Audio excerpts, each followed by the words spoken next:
flash forward. Flash forward to 2012. 5 years. Yeah. Well, yeah, 5 years. Right. And we got And the we have to surprise film, at least surprise to me, Prometheus, which is a surprise not Right. just because it's a prequel to the Alien franchise, but also Ridley Scott back in the director's chair, doing a unique take, in my opinion, on the Alien, on the Alien mythos, just adding more to it.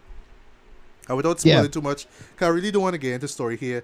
Here he gets all existential. He brings a lot of elements from Blade Runner, especially with the character of David, the android, played excellently, in my opinion, by Michael Fassbender. And this whole idea of who created who, and this idea of creating life and what this life and free will and all that kind of stuff.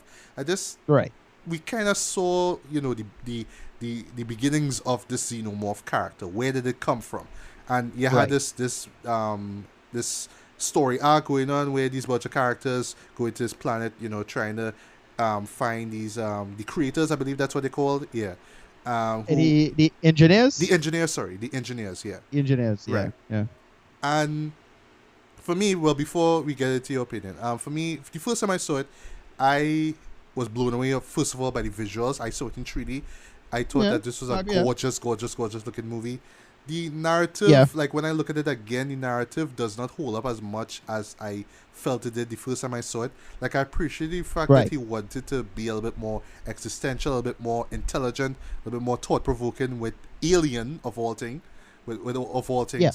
But I felt that the problem was, and I think this is just because of the expectations that a new Alien movie has, and you'll see that again with this one here, and of course with the groundwork that the previous Alien movies have, where at the end of the day it's an Alien movie, so where's the alien? Why are we seeing all this stuff about the engineers and all this kind of stuff? Come on, get to the good shit. And then when you get to the good shit, it's like it's terrifying, it's really engaging, but at the same time it's like, but come on, it kind of clashes a lot tonally with the pretty much the first half of the film, which was like kind of setting up this whole bigger world and this idea of these creatures, these aliens pretty much being the ones who created humans and kind of unconsciously creating the xenomorphs, so that kind of stuff. But the tones really clash a lot. But I mean, it's not as bad as all that. I see the effort. I appreciate the ambition that went into it. It's not a perfect movie, but I would say it's a good effort. So like, I wrote a review of it before. I'll put the link to it below here, and I gave it a 4. Now look at it again, I'd give it a 3.5. It just a half a star step down because tonally it just doesn't connect as well as it should. But it was a good effort. It was a good effort in terms of expanding the universe and adding a lot of thought and depth into this franchise. Is it needed? I can't really say, but whatever. Right. Here's the thing. I personally really hated this movie. It didn't work for me. Here's the problem. I think it's because of the hype. This movie had probably one of the best marketing campaigns leading up to it. Yes. In my opinion. Like, I love the trailer of it. The first couple of years, brilliant. Yeah.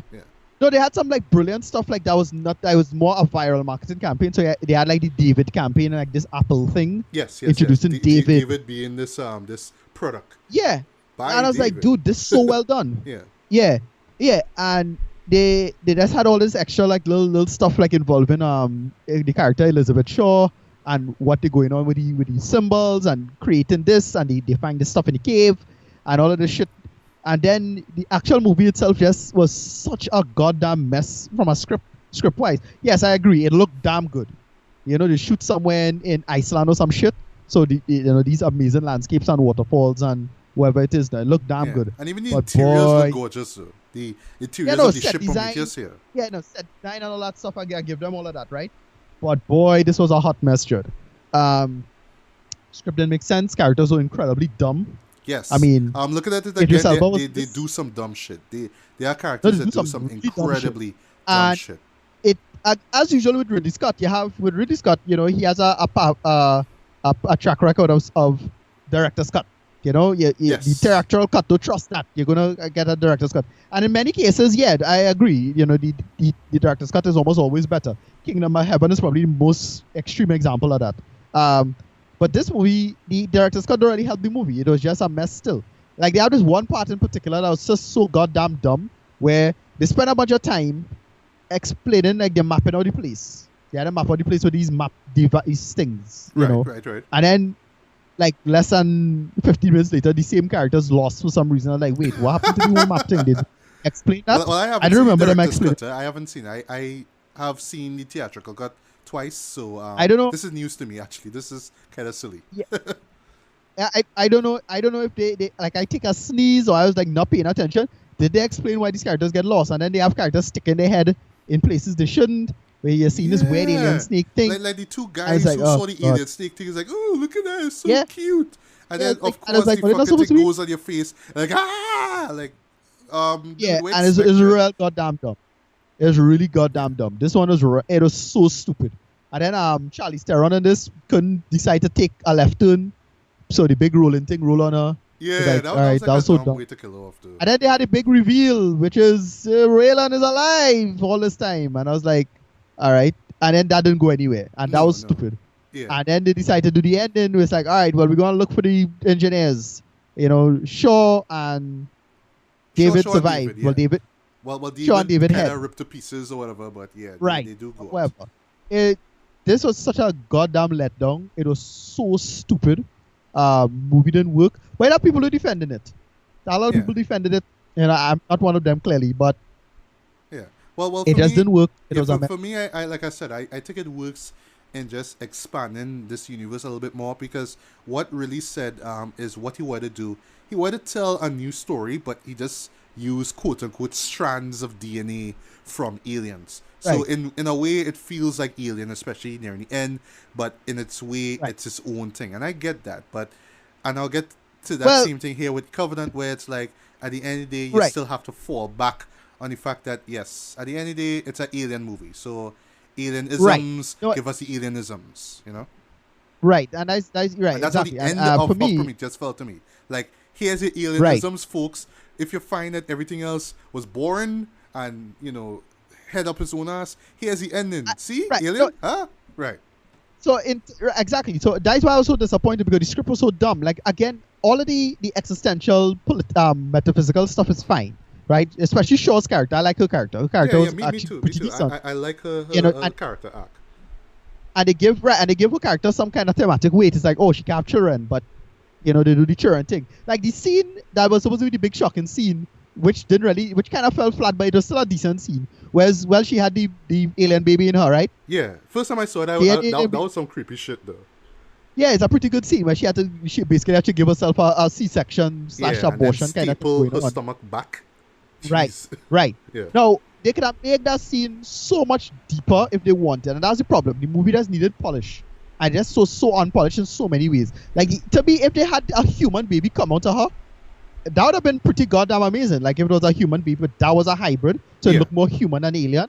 So instead of just this alien squid monster thing, didn't care. Yeah, but I thought that the setup with her and her boyfriend wasn't done well. Because there's this moment where they're arguing, and then it's like, oh, well, sorry, I didn't bring up wait, did I bring up that thing about kids? And then he just kind of resolved where they have sex, and then lo and behold, you know, that's when David comes up to the guy, is like, well, yeah, comes up to Shaw, is like, yeah, you're pregnant. It's like, how is this possible? Yeah. You know, that setup was really, really sloppy. It was just an excuse for them really to sleep together, and then she gives birth, and blah, blah, blah. Yeah. Right.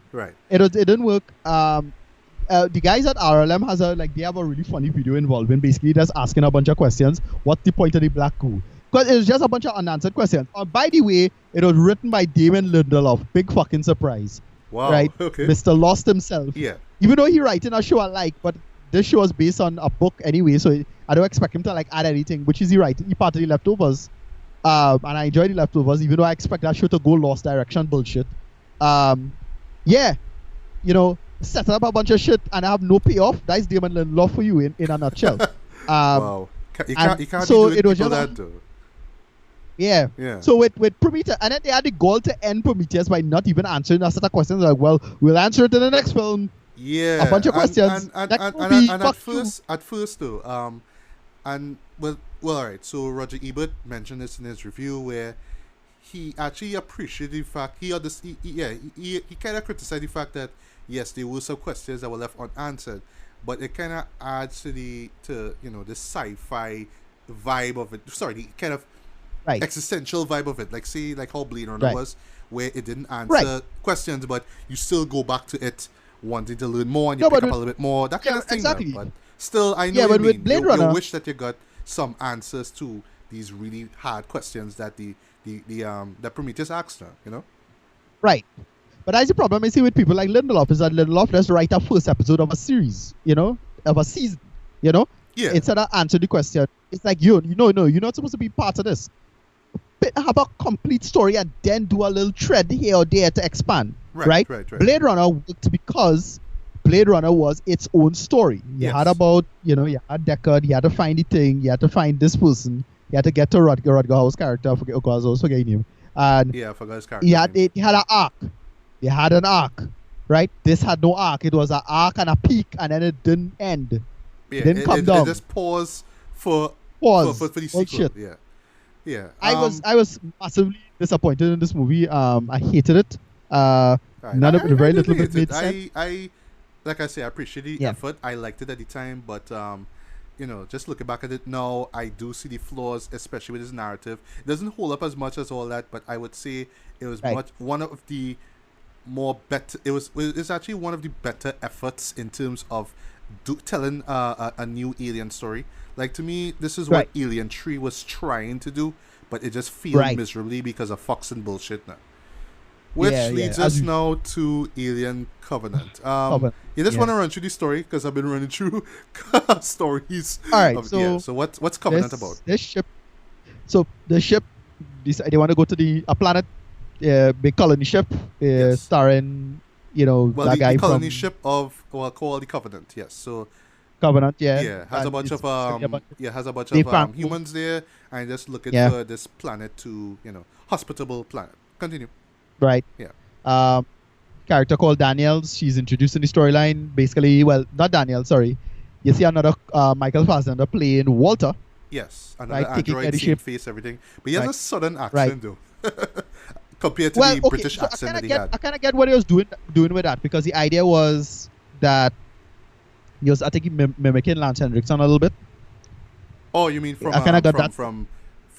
Aliens, that kind of thing? Right. Yeah. And that was the logic. Like, I was like, why is songing so weird now? I was like, oh wait, songing kind of like that, or followed or whatever. Just to talk about that for a bit. What I thought is because the majority of the characters in the characters in Covenant are American, I assume they just wanted an American sounding character, so they would feel so you'll kind of blend in, be normal, quote unquote, with the other characters, as opposed to I'm British and I know everything, that kind of thing that Prometheus did. Yeah, but you got that. But and then the movie opens. I thought this was a pretty decent opening, with David. So you get to see David's origin. Yeah. With a younger Peter Whelan, who was played last time by Guy Pearce. I believe he plays him here in this one. Yeah, I actually young love Guy this, Pearce. young Guy Pearce. Sorry, I actually love this. That's another thing I hated about. That's another thing that pissed me off about Prometheus. Guy Pearce, that makeup was so fucking shit. The old Guy Pearce, the makeup. Holy crap! How they could fuck up makeup so badly? I can't like, that's some of the worst makeup I've ever seen. I can't remember the history behind. Like, I think they had an old guy in cast, or somebody else they had, and they just figured, they should have cast an old guy. Yeah.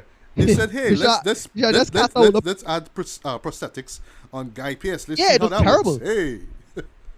It was terrible. Like, I don't understand the decision process behind it. But he's trying to live forever, so he could stay looking young. It was just looking terrible. Yeah. Whatever. But anyway, back to Covenant. Mm-hmm. So Covenant. So basically, the ship, they was going through like the cycle routines. They're about 7 years away from the planet they wanted to go to, and then they get hit from some solar event. I forget what it was. It's like a pulsar or some shit like that. These pulsars happen randomly. Like that, I think it was. I forget what it was. Yeah, it's something akin to like a coronal mass ejection, but bigger. But it's like a pulsar pulsing out. Pulsars is pulse, right? Right. Pulsar's gonna pulse, and they get hit. Ship get damaged badly. A bunch of people die, and they had to fix this problem as well. Right, Captain Dave. Yeah, James Franco was in it. Yeah, that was kind of a little funny cameo. Mm-hmm. So this girl Danielle, she wakes up she's the star. She's the new Ripley, basically. Once you have a shorty and a tank top, your action girl. Yeah. Anyway, so she comes through, and then basically what happens is that they get, while repairing the ship, they say, okay, they see a planet hospitable. Decide to go down, right, against better judgment, of course. I know. Listen to the female characters when they say, I don't think that's a good idea. Listen. But anyway. And basically, so they learn, and then they get attacked from some aliens, alien type creatures, and then you meet a new character, and then the story builds from there. They meet a character who is from Prometheus, and you learn, oh, this planet is something important. Yeah. And right. So it's unclear what exactly happened, but basically you learn about David, what David was up to in the last 10 years. 10 years passed since the events of Prometheus. Mm-hmm. And they start getting into shenanigans, and they get into the whole story about, they show David versus Walter, which basically had a kind of Data versus Law thing, if anybody knows who Data and Law is, from Star Trek TNG. So you have to slip in with Star Trek TNG knowledge. And it was basically that. It was the evil robot versus the good robot. Yes. And they get into that arc. Right. So you can just kind of start off with that whole good versus evil robot thing. One thing that I do praise the film for is the performance, the dual performance, I should say, by Michael Fassbender. I thought that was pretty interesting. Unexpected for me. I didn't see that one coming. But the way how they played it out, I thought was decent. There is one shot, and I was like, yeah, all this sure enough here. Where it's this simulated long take where the camera kind of does a 180, so you're seeing from one side view, from one front view of Walter to a front view of David, and back and forth. I was like, oh, you're the bastards, all this sure enough here. Okay, that was cool. What they do with that relationship afterwards is kind of sketchy, but we'll talk about that just now. But continue, yeah. Yeah, no, right. So they basically get into the idea of, well, when somebody has so much time on their hands, what happens? And so the guy, if you remember, RLM does a run through of Alien, and they had a whole joke about is David a secret asshole? Remember they made that joke? Yeah. That's basically what it was. So they get into the idea of freedom, and it's a lot of heavy themes that kind of work. Yeah, but the problem is carry over from Prometheus very well. For the most part. Because here's the thing. Even though Prometheus built up a lot of things, they kind of didn't answer any questions. Right. Because they kind of answer questions and they decide to do their own thing with their own script. Because they say, all right, well, we can't be too heady. The fans kind of hated the whole heady thing, but we had to keep the heady but make it still visceral. Yeah, we had to keep the heady because it's Ridley Scott. I'm gonna give him a quick initial review. This movie was better than expected, but ultimately it felt pointless. It doesn't really help with lore or mythos in any way when you think about it. This is not an Alien trilogy; it's more the David trilogy, right? It's the David trilogy because basically they're gonna follow up. Well, there's a big spoiler at the end of this involving David, whatever, right? And I'm going to just get into the fact that the Alien franchise never needed lore mythos building in the first place at all. Because that's the problem with Prometheus. Prometheus just shit the bed when it comes to that world building because it didn't give a fuck about the engineers. And yeah, apparently they don't give a fuck about the engineers too because they decided to just wipe that whole slate with that whole thing.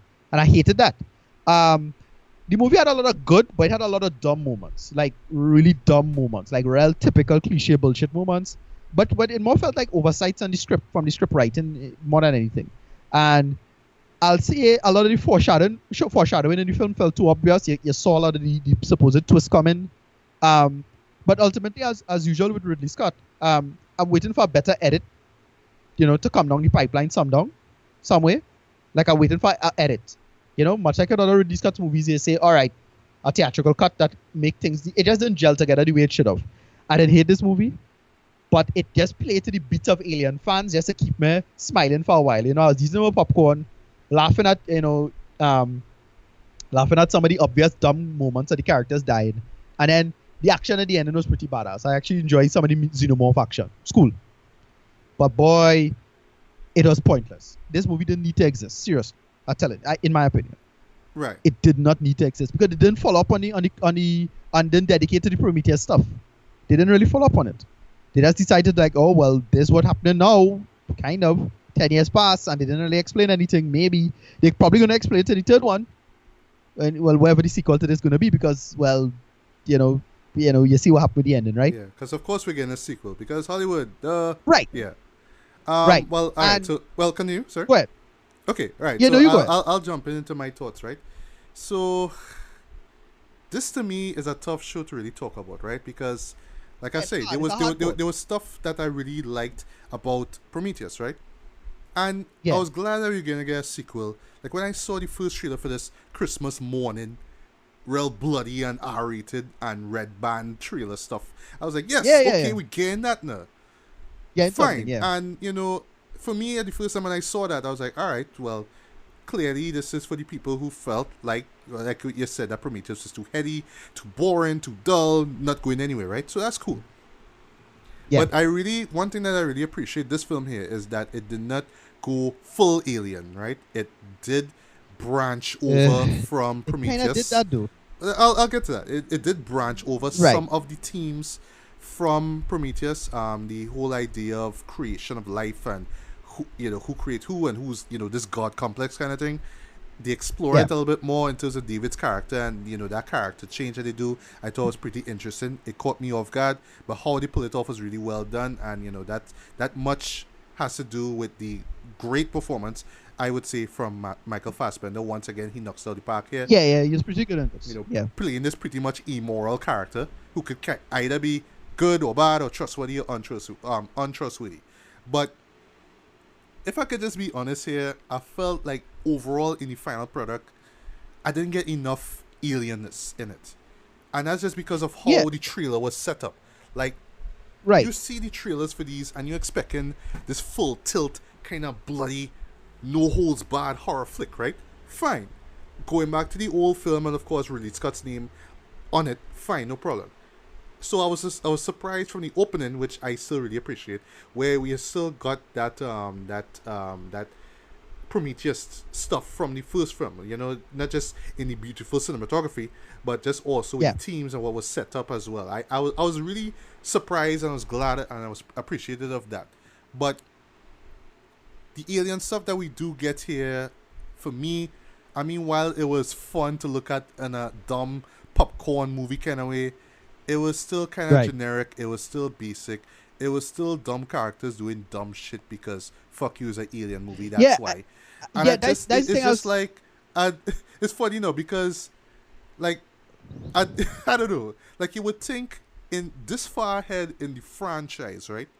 You would think that characters now won't be the same idiots that were in the previous films.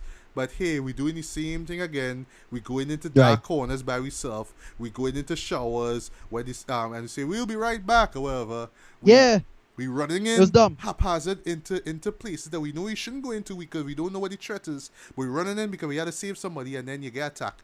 And it's all these things that you've seen before, not just in alien films, but in similar films, not just in sci-fi, but in horror. So it's all just cliche, all over again. Yeah, as I'll say, for me, the problem with this is, again, it had a lot of good in this, eh? Yeah, it does have good. I'll talk about the good. Yeah. The opening sequence where the guy got... No, here's the thing. It had a lot of good in this, but the problem is that the plot and the plotting and the structure of the plot's so goddamn dumb when you think about it. That's the problem. You couldn't take it to. It's like, again, I kind of want to compare it to Batman v Superman in that way, where you have a lot of good shit. Take itself too seriously. No, it's not so much taking itself too seriously. It's that the justification for this, I'm seeing a cool thing on screen, right? But the reason for that cool thing is so goddamn stupid that I couldn't take that seriously. So like, there's a really great, to me, one of the early sequences, the guy who got the infection in his ear. Yeah, I'll talk about that infection in a bit, but continue. I really like that sequence. It's a kick-ass sequence. The little alien comes out and she was locked in the locker in the thing, and the alien, tiny little white alien moving about, and she can scratch up, and love that sequence. Yeah, that was excellent actually in terms of. Yeah, but then when you think about the reason of why that happened, it's like, yeah, these characters kind of retarded though. Yeah. Like why? Yeah, this don't make any sense, and they just had themselves exposed and nothing making any sense. And like, why does they do this? And everybody does not making good decisions. And they're not as dumb as Prometheus, I'll admit. Not as dumb as Prometheus. Right. But still pretty dumb. That much, yeah. Pretty dumb. Yeah, but that thing with the infection, what I liked about that, And the funny thing is that when I watched over Prometheus, especially that intro, that one that I know baffled a lot of people when they first saw it. When I watched it again, I picked up on it a little bit, like what was going on. But then when I saw the actual infection, I was like, okay, now it makes sense. Because primarily it's like the same planet or a similar planet. I assume it's the same planet that the engineer was on in the beginning because of, the cinematography and just the outdoor stuff that you do see, right? Right. But then they introduce this whole new race of characters, and David's involvement with them, and I find that was rushed. I wanted more out of it because the way how that setup came about and ended. I'm not gonna spoil it, but all I'll just say is kind of like, well, how come they didn't turn into aliens? But then when I think about it again, but still, why didn't turn into aliens? You know what I mean? Right. That little thing wasn't developed properly, I find. The whole thing with David and his character arc, I thought was well done. Right. There were a few moments with it which kind of came off awkward. One scene in particular involving David and Walter. When I saw it in cinema, there was a guy, like an old fella. He stood like a robe in front of me, and he was like, "What the fuck is this, boy?" Yeah, of course. And some freaked out just giggle and laugh. I was like, okay, I'll try something different. I'll try something. But I know they had to do. I know they had to do some creepy shit like that, so you could see it kind of coming. But what was again. Right, but here what I'll say about that scene though. What I picked up from it when I was thinking about it, while I was running through my mind, I was thinking Blade Runner, when Rutger Hauer meets his maker, kisses him, that kind of Judas kiss, and it's like, I want more like father, that kind of, like, I get that. It's like, you kiss your father and then you kill him. I get that vibe now. Right. But the way how they pull that off in Covenant, Right. And just set up alone, it was just too creepy. Right. Yeah, some characters do some incredibly dumb shit, like Billy Crudup. Billy Crudup does one of the dumbest things ever in alien history, but like, why would you do that shit, Tread? Yeah, you're supposed to be smarter than that, though. Everybody's supposed to be smart, even right down to Jussie Smollett, who you may know as Jamal from Empire, which I actually enjoy. I actually watch that show unashamedly. Yeah. Right. But he had a great scene. That's all I'll say. But it's just these characters that you wish had some common sense. But I thought, like, acting wise, if I could just get into that a bit before we get back to you, I thought the acting for the most part was good. Not just Michael Fassbender, but Catherine Watterson, who plays the lead, I guess. Yeah. Danny McBride surprised me, because I thought he was going to good be like cracking jokes, but he was like real serious and I like his character. Yeah. Billy Crudup was fine until he do that shit in the end. I was like, oh dude, God, nah, that pissed me off. Nah, man. I watched it and I was like, I just crack it up. That. I was like, oh, they can't be serious with this. In 2017, you can't be making an alien movie with that shit. Can't be doing that, man. No.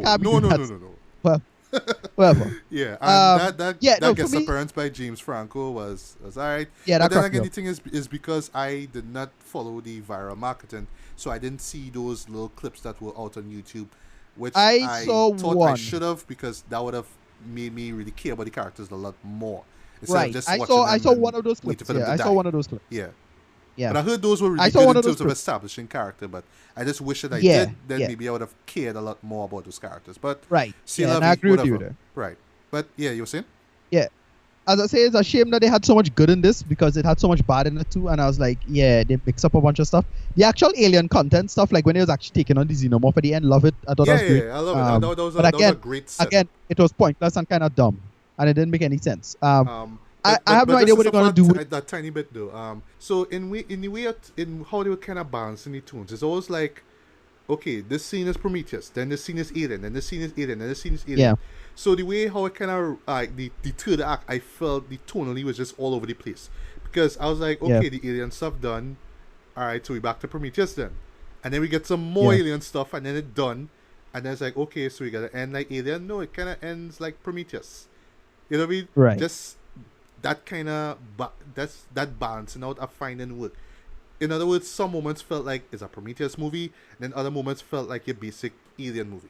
That's how I felt, especially in the third act. So I was underwhelmed by the third act, especially with the ending which I could have seen a mile away, and it's just because of one specific cut at that particular scene kind of sold it for me. I didn't pick up on it at first, but the thing is that my friend who was so now with me, he was like, I have a feeling this gonna happen, I was like, no, they're not really gonna do that, right? And then in the end, it's like, problem with it, fuck, they actually do that.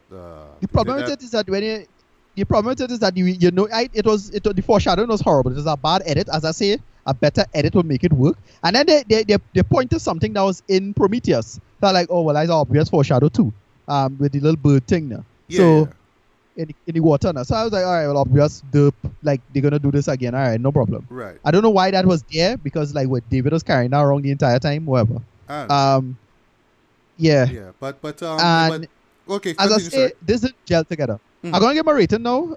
This just didn't gel together. It should have. Right, I'll still give this a movie tongue, because I enjoyed it. I had fun. And I enjoyed it, but it when I think about it from a lore building perspective, it's real goddamn dumb, and I'm gonna lose points over time in my head. More and more think about it, and if I watch it over again, I'll probably hate it more and it might drop. So far in my head, I'll average it off as I'll say a low movie tongue. Because it had a lot of good in it in terms of the action and again set design and production value, and a lot of the ship stuff in the beginning especially was great. Love that. But then the so much of the plot didn't make any goddamn sense. It was so stupid. A lot of the mysteries and mystery thing didn't really resolve itself, because it didn't really follow from Prometheus, and I hated that. And they off-panel another characters, and we know that, but they didn't really explain what exactly happened to her personally, and it's like, okay, I was let down by that, to be honest. I was really let down by that. Right.